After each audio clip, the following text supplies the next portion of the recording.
On this episode, I am going to be talking about 4 things you need to get the mortgage you want. Coming up.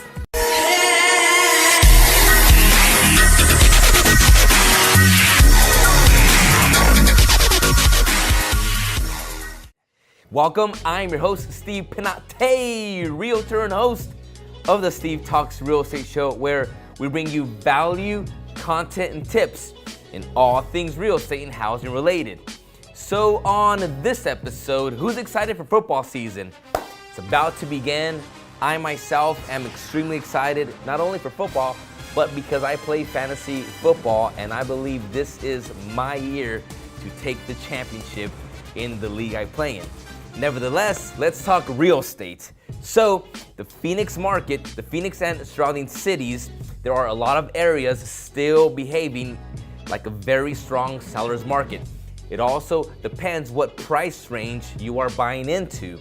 Nevertheless, I keep on encouraging buyers to take advantage of the interest rates that are still relatively low. So let's talk about these 4 things you need to get that mortgage you want.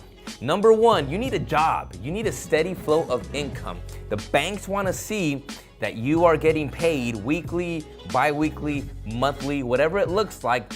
They want to see that you have a steady flow of income, 2-year work history.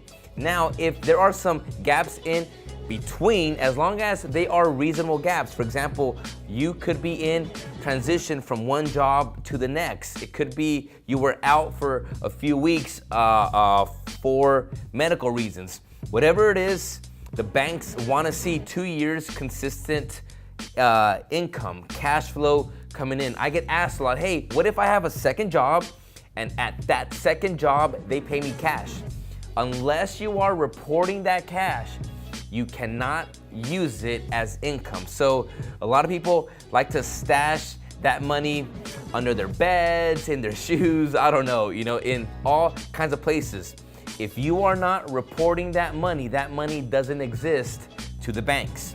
Therefore, if you do have a second job, make sure that you are reporting that income so that they can use the combined incomes from all the jobs you have. Nevertheless, number 1, steady income. Stick to the job and get the mortgage you want. Number 2, credit scores. Now, I talk a lot about credit scores. If you go back and watch some of my videos on my YouTube channel, you'll see that I talk a lot about credit scores, but I like to re-emphasize this. A good credit score will easily get you a mortgage. 620 minimum. Now, what affects your credit score? If you are making late payments, that kills your credit score. If you are using and maxing out your credit cards or your use of credit, that is not a good habit. That kills your credit score.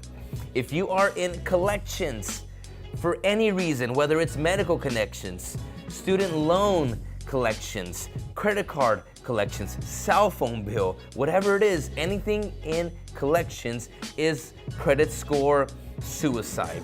Make sure you are keeping an eye on your credit score so that when it comes time to actually use it, you are a strong, qualified person the banks want to loan to. A lot of people cringe at the word credit score simply because, to be honest, let's be honest here, a lot of us simply don't have good, healthy financial habits.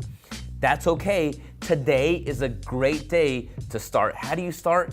Check your credit score. There are a lot of apps out there that allow you to check your credit score. If you need assistance with that, reach out to me. I would be happy to walk you through that process of getting that score up. Number 3, you have to be aware of your debt. There's something known as your debt-to-income ratio that affects how much you can qualify for. So oftentimes, a family can have a large monthly income, but their debts are also coming up to their necks. So debt does affect how much you can qualify for according to your income. If you want more information on this, reach out to me and I can definitely walk you through what debt to income really looks like. Now, what's the secret to lowering your debt? Well, it's confronting it.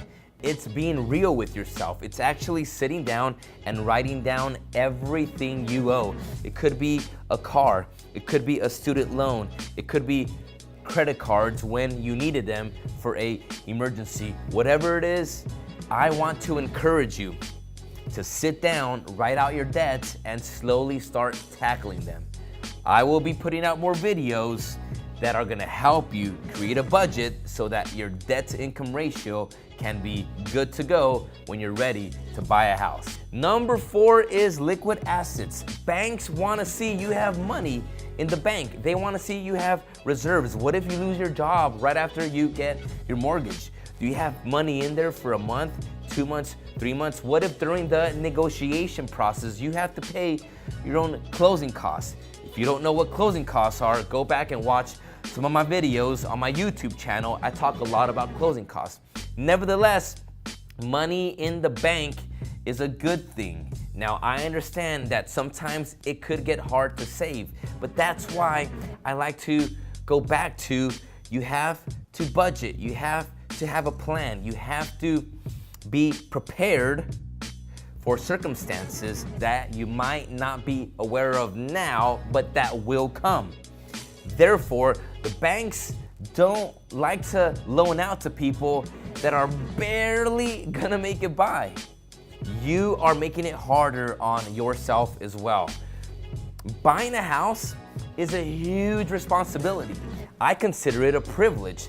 Buying a house is absolutely rewarding. It's one of the greatest feelings and one of the greatest things you can do in our nation. But at the same time, it's very important that you buy a house responsibly. I want to encourage you, if you are planning to get a mortgage, today is the day you start planning out your financial route to get there. Well, that wraps up episode number 57 of the Steve Talks Real Estate Show. Hey, do me a favor, go and subscribe to my YouTube channel and share it with someone you know will benefit from incredible content when it comes to real estate. Keep sending in your questions and I will do my best to keep answering them. We'll see you next time.